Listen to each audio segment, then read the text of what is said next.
On today's show, well, looky here. Turns out Martin Winterkorn is still involved with Volkswagen after all. Tesla officially launches the Model X later tonight, and why the UAW contract with FCA is going down in flames. All that and more coming right up on Autoline Daily.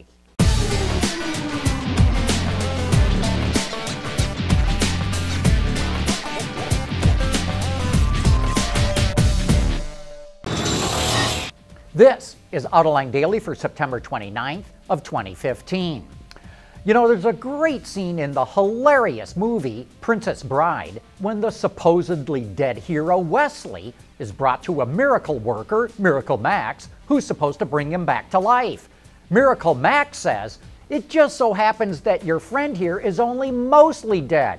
There's a big difference between mostly dead and all dead. Mostly dead is slightly alive. So what's all that got to do with the automotive industry?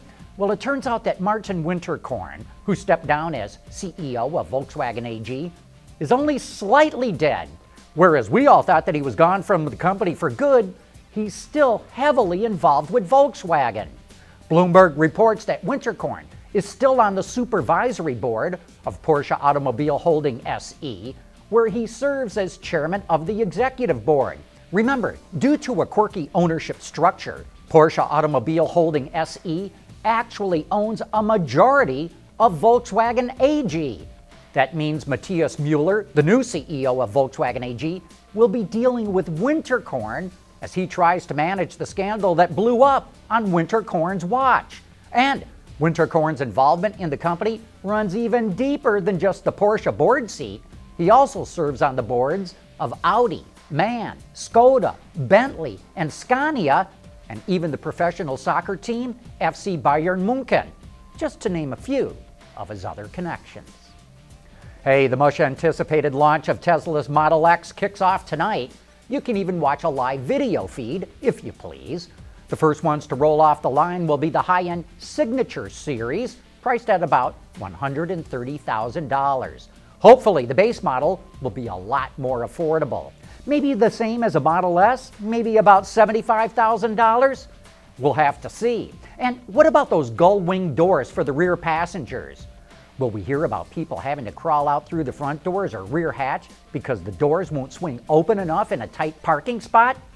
Well, at least we will not have to wait long for these answers. And based on the strong amount of pre-orders, seems like customers really don't mind at all. Still to come, Mercedes may come out with a small van to compete with the Transit Connect, the ProMaster City, and the Nissan NV200. Autoline Daily is brought to you by Bridgestone Tires, your journey, our passion.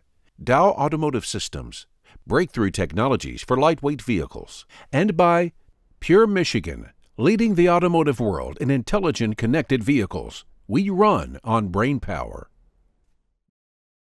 Global sales of Mercedes commercial vans have been trending upward since 2009, and the automaker looks to keep that going as it introduces the mid-size Metris to the American market. It's already sold in other countries as the Vito, but Mercedes felt that that name wouldn't resonate in the US, so it was changed to Metris for the metropolis areas the vans are expected to roam. You may be wondering why the company didn't bring over its other small commercial van, the Citan, like a number of other automakers have. And if it does, it will add 70 other dealers nationwide on top of the ones that will already be selling the Metris. Mercedes says it's going to make a decision next year. The Metris can be had in either a passenger or a cargo version. Mercedes expects a 50-50 sales split.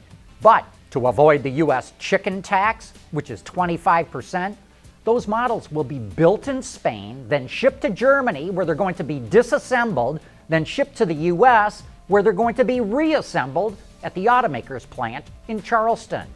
As for customers, Mercedes doesn't see many private buyers purchasing a Metris. Rather, most of those sales will go to taxi, shuttle, limo, and delivery services. And for those interested, we're going to have our driving impressions of the van coming your way very soon.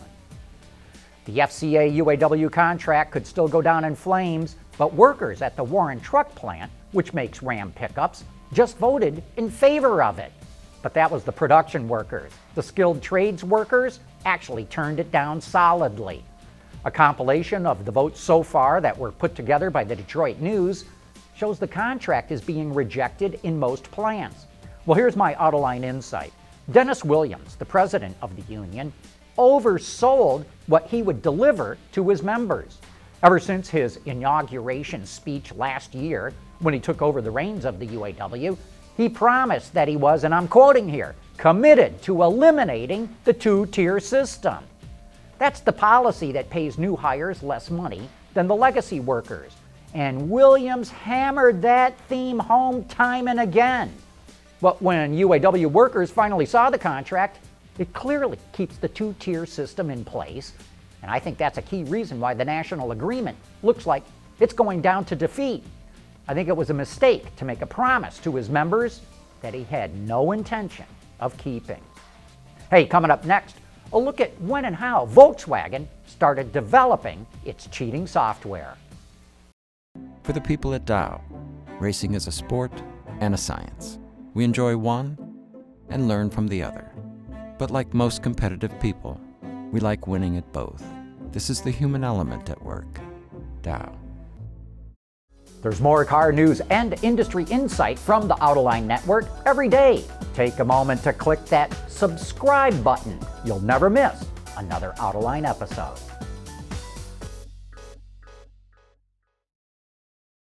Volkswagen's emissions cheating scandal dominated the headlines last week, and it was the hot topic on Autoline After Hours. One area we really got into was trying to figure out how and when VW started cheating. Check it out.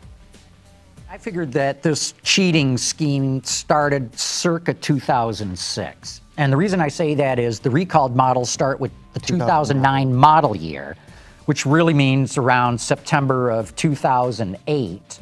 And Chubba, you'd know, having been in car companies, I got to believe you got to have this cheating scheme nailed down at least a year ahead of that. Well, it might even be further than that, because it has to do with NOx. And most diesels have the urea NOx catalyst, which is an expensive piece of hardware. It adds weight, it adds bulk, it's cost. one more cost. It's one more thing that the customer has to fill up and keep this urea tank full. Not that it's that onerous, but nonetheless, it's one more thing. So, and most diesels have this urea NOx catalyst.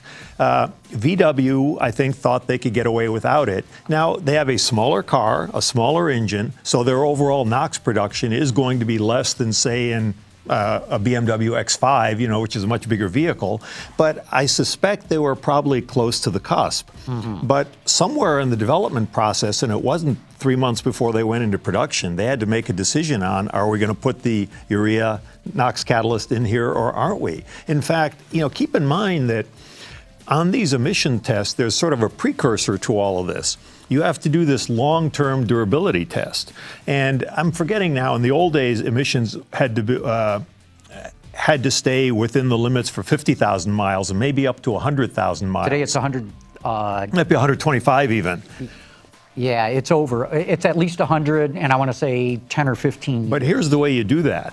You identify an engine family, and there's regulations for what makes an engine family, and then you run those cars for this 125,000 miles. You measure their emissions every 5,000 miles, I think it is, and then you look at the emissions at the end of the test versus the beginning of the test. Now, catalysts deteriorate with time, and they're not quite as effective at the end as they are at the beginning. Everyone gets that. And so, let's say the catalyst has deteriorated by 50%, so the emissions have doubled over the course of the test. That means that when you're calibrating the new car, if the limit is 0.04 NOx, you actually must make 0.02 in your initial test, because the assumption is they're going to double over life. Well, doing the 125,000 mile durability test takes time. And you have to have the answer to what your deterioration factor is going to be. And can I make it without a urea cat? Can't I? Yeah. That's not done 3 months before production. And of course, you can watch that entire show right now on our website or on our YouTube channel.